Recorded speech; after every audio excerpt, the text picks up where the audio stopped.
Hello everyone, welcome back to Mohini's YouTube channel. তো কেমন আছো তোমরা সবাই? আশা করি খুব ভালো আছো, আমিও খুব ভালো আছি। তো আজকের ব্লগটা আমি এখান থেকে স্টার্ট করছি। আজকের ব্লগটা খুব আনন্দেরও, আর আরেকটা সাইড বলতে গেলে খুব দুঃখেরও, কেন কি ব্যাঙ্গালোরে এটা আমাদের লাস্ট ব্লগ। দাদা এসেছে আমাদেরকে নিতে, শুভমেরও হয়ে গেছে ট্রান্সফার। তো আমরা ব্যাঙ্গালোর ছেড়ে চলে যাচ্ছি। এখানে মুভান প্যাকার্স আমরা বুক করেছিলাম, তো এটাই এসেছে। ওরা সবাই এখন সব জিনিসপত্র প্যাকিং হচ্ছে। পুরো ঘর একদম অগোছালো অবস্থা। আর শুভমের এই ট্রান্সফারটা না সাডেনলি হয়েছে, তো আমরা বেশি সময়ও পাইনি, চটজলদি প্রিপারেশন নিতে হয়েছে।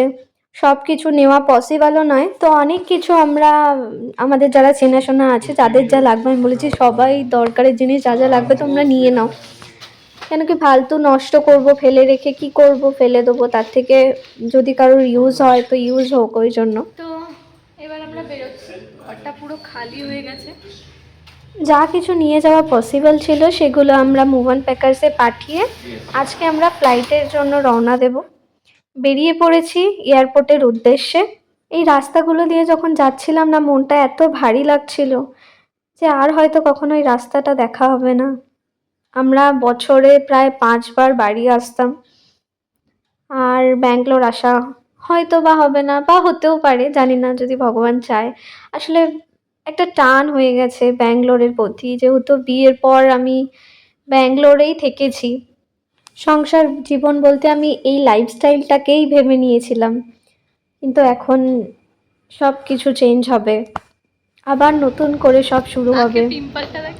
তারপরে ব্যাঙ্গালোরে আমি যে স্কুলে জব করতাম সেই স্কুলটাকে খুব মিস করব। ওইখানে আমার সব কলিগস, প্রিন্সিপাল সবাই খুব ভালো ছিল, কেয়ারটেকার সবাই আমাকে খুব ভালোবাসতো, আমিও খুব ভালোবাসতাম। তো তাদেরকেও আমি খুব মিস করব। আমার যে ফ্রেন্ড সার্কেল হয়েছিল ওখানে, সব কিছুই আমি মিস করব। আবার এটা ভেবেও ভালো লাগছে কি আমি যেই জায়গাটাতে যাচ্ছি সেটাও আমার নিজেরই জায়গা, যেখানে আমার সব প্রিয় মানুষগুলো আছে। ব্যাঙ্গালোরে থাকাকালীন শুধু মনে হতো কখন বাড়ি যাব, কবে বাড়ি যাব। 2 মাস পর পর শুধু মনটা ছটপট করতো যে কখন বাড়ি যাব, নিজের মানুষগুলোকে দেখতে পাবো, তাদের সাথে দেখা করব। তো ভগবানও তথাস্তু বলে দিয়েছে যে এত টান বাড়ির প্রতি যে শুভমের ট্রান্সফারই হয়ে গেছে ওই দিকেই। অ্যাকচুয়ালি শুভমের প্রমোশন হয়েছে এই বছরই।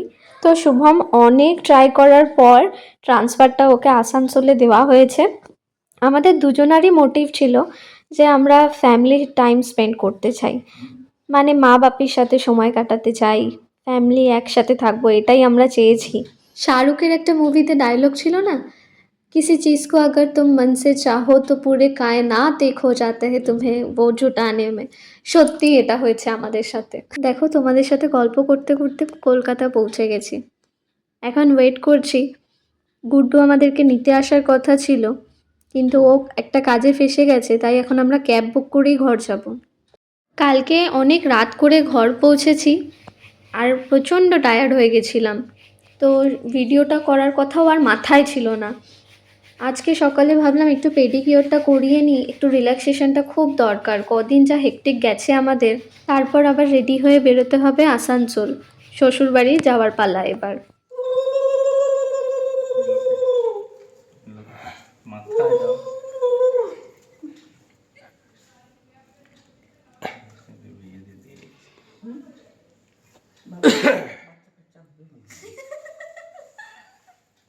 একটু করো বেশি করে। ঢোকার সময় মা বলছে দাঁড়াও দাঁড়াও, ঘরে ঢুকবে না, ওখানেই দাঁড়াবে দুজনে। তো দাঁড়িয়ে তারপর দেখলাম মা আবার ধান, দুব্য, প্রদীপ, মিষ্টি সব নিয়ে হাজির। মা আশীর্বাদ করে তারপরে ঘরে ঢুকতে বললো, কেন কি এবার আমরা পার্মানেন্টলি শিফট করে গেছি এখানে, পার্মানেন্টলি থাকবো এখানে, ওই কারণেই। আর শুভম তো বলছে এই আজকে হচ্ছে তোমার বিয়ের পর প্রথম শ্বশুর বাড়িতে ঢোকা, সে বিয়ে করার পরে বিদায় দেয় বাপের বাড়ি থেকে, তারপরে শ্বশুর বাড়িতে আসে না, তো ওইটা আমার রিপিট হচ্ছে, সেকেন্ড টাইম হচ্ছে। ফাইনালি আমরা চলে এসেছি ঘর, একদম পার্মানেন্টলি। তো মা বানিয়ে রেখেছে, চলো দেখাই তোমাদেরকে।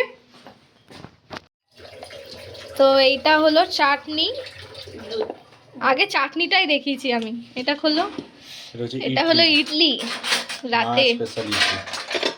আর তারপরে এই বাড়িতে মানে আমার শ্বশুর বাড়িতে নিয়ম আছে যে পায়েস।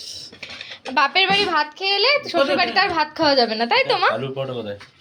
এটা হচ্ছে সাম্বার, এটা আলুর পরোটা, এটা আলুর পরোটা এখনো শেখা হয়নি। এটা কি করা হয়েছে? এটা ডিম কষা। ও ডিম কষা। আর এই যে আমার মাতে মা চা চুলে লাগিয়েছে মোজা।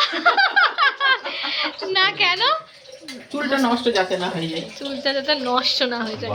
কি ইন্টেলিজেন্ট ভাবো শুধু। মাতে আর এই যে বিয়ান বিআইকে দিচ্ছে মিষ্টি। এই যে আর এই যে মা দেখো মামনদের বাড়ি থেকে এনেছে আমার জন্য পিঠে, দুধ পুলি, ভাজা পিঠে, পাটিসাপটা। এই যে ও আসলে আসছে তো ওই জুতোর র্যাক, ওই জন্য ভেঙে গেছে, কিছু হবে না বাপি। এই যে মা প্লেটে সাজিয়ে দিয়েছে। তো ঘরটা পুরো অগোছালো হয়ে রয়েছে, আর মাকে দিচ্ছি একটা সারপ্রাইজ, কেন কি মায়ের বার্থডে ছিল, তখন আমরা প্রেজেন্ট ছিলাম না, ওই জন্য গিফটটা নিয়ে এসেছি।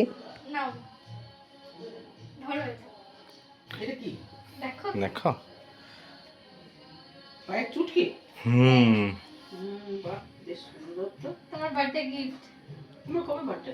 Very good. বার্থডে আমরা উইশ করেছিলাম না? আমরা উইশ করেছিলাম তো, আমরা প্রেজেন্ট ছিলাম না তো। খুব সুন্দর। মায়ের বার্থডে গিফট দেখি দাও তো। এইটাতে রেখে দেখাও, তাহলে ভালো বুঝতে পারো যাবে। সিলভারের চুটকি উপর স্টোরি টোরি স্টোন আছে, পরে দেখো। তো চলো গুড নাইট, আবার পরে দেখা হবে অন্য আরেকটা ব্লগের সাথে। ততদিন সবাই ভালো থেকো, সুস্থ থেকো। ব্লগ দেখতে পাবেন আমাদের। একদম। তো চলো টাটা, বাই।